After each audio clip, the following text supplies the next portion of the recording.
So local artists expanding the world of opera in Greater Boston are joining in a tribute to Mario Lanza. In the spotlight will be three tenors from around the world and our guest, the executive director of Commonwealth Lyric Theater, Olga Lisovskaya. Thank you very much for being with us, Olga. Thank you so much, Chris. And again, it's always a pleasure to be here on this program. Now, these are tenors singing Mario Lanza. I grew up, as a kid hearing the recordings by him, and I guess you grew up in a different part of the world, and you heard them too. Well, Mario Lanza was arguably even more famous in Europe than he was in the United States, although he was the first superstar here in the United States and all over the world, because more than 50,000 people would gather to hear him sing live. And I grew up in Ukraine, and I knew about Mario Lanza even before coming to the United States. And many of my friends who are from Europe or from Russia, Ukraine, and other parts of the world, they know who Mario Lanza certainly was. Well, he was one of these great fusion performers because he sang opera, he sang traditional Italian music and popular music. So I guess that's what people can look forward to with this upcoming event. Exactly. In this concert, tribute to Mario Lanza, three tenors from around the world, you will hear Neapolitan songs, which Mario Lanza was very famous for, being from his family being from Napoli, and of course the big tenor repertoire, opera arias such as Nessun Dorma, La Donna è Mobile, Vesti la Giubba, all the favorites, and a few favorite popular songs such as Be My Love, his hit song that sold over 2 million copies. Well, the tenors here, these are not all from one country, so this is the other thing. These are from around the world. Exactly. That is so exciting, Chris. Three tenors. One is my good friend and colleague, Adam Klein from the United States.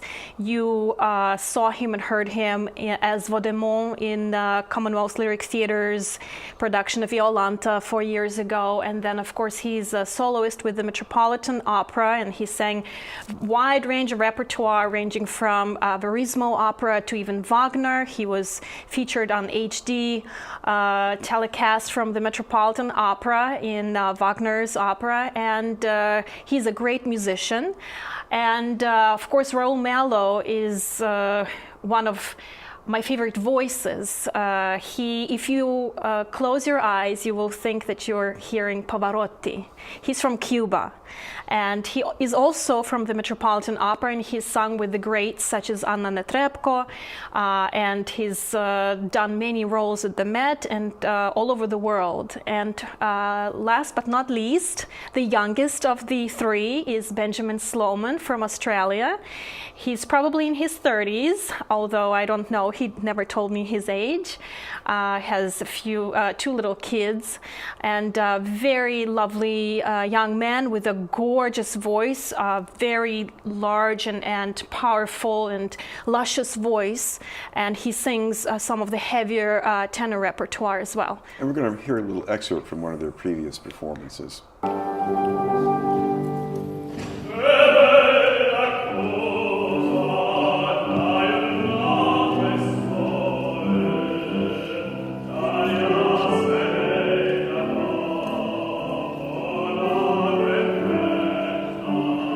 You were part of this performance too. What was that like? Oh, it's a dream come true.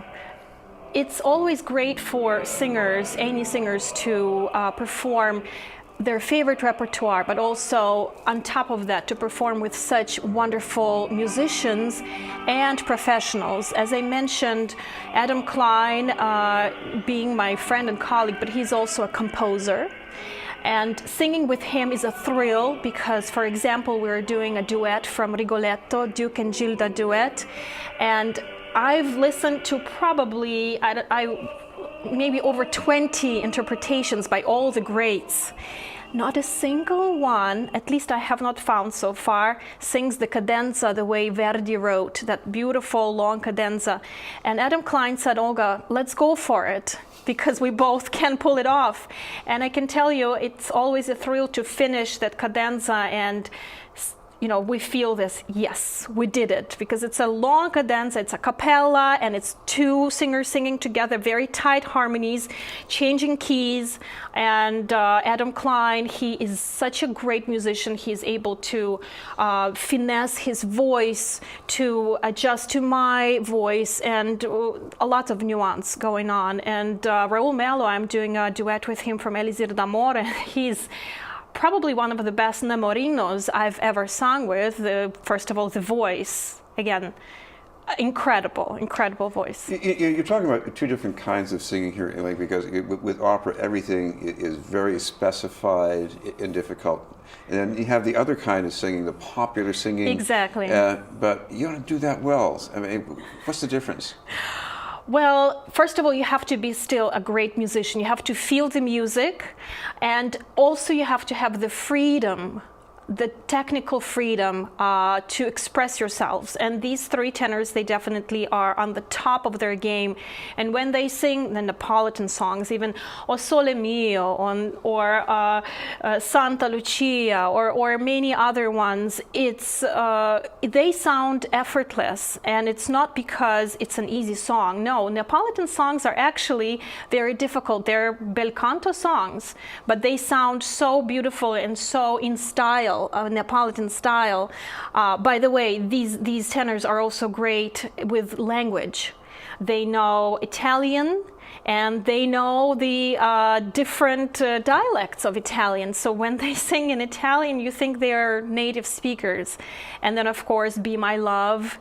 It's a very popular song, and the inflections, the vocal inflections, and the ease, the jazzy feel that they put into the song, you have goosebumps.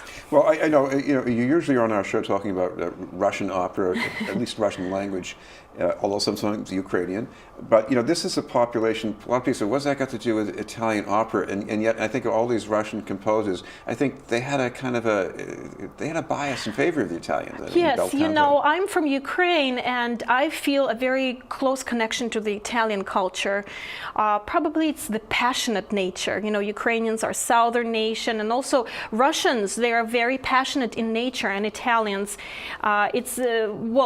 both Russians, Ukrainians, and Italians, they really appreciate music. They really appreciate bel canto. They appreciate the classical vocal repertoire, and that's what brings us together in this instance. Well, we should mention bringing people together at the exact time and place where this is going to happen. Exactly. So I will be happy to see you all this Sunday, November 20th, at United Parish in Brookline at 3 p.m. For more information, please visit www.talentsoftheworld.tix.com. Thank you very much for being with us. Thank you. Olga Lisovskaya. We'll have more news in just a moment.